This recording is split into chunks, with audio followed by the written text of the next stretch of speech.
So a way forward is a partner with DVAC.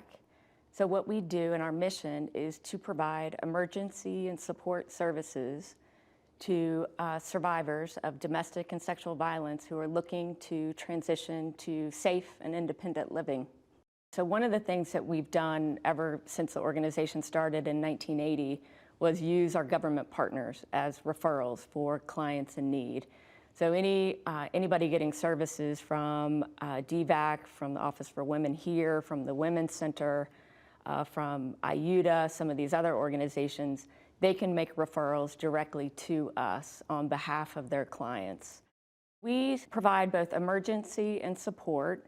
So for emergency, we would do things like lock changes, provide security systems. For support, we do rental assistance, first month security deposits. We do utility payments for people that have moved into new housing arrangements. I just paid a T-Mobile phone bill for somebody that needs to keep in touch with the Fairfax County detectives from the Victim Services Unit.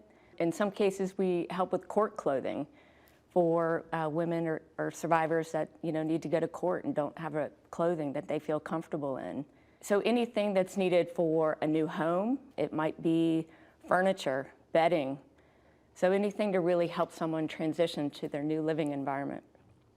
We're a small board. We're only 5 volunteers on this board.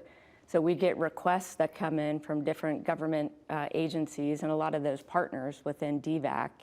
And we're able to turn around those requests really quickly. So something for emergency lock changes, we can get a locksmith out there within hours. I think it's very hard for someone that's going through this to need to go to one location, the courthouse, then to go to a shelter, then to go meet with advocates, lawyers, detectives. And DVAC really puts all of those services in one location. So, these people that are coming in that need these services, it really helps them get from start to finish everything that they need.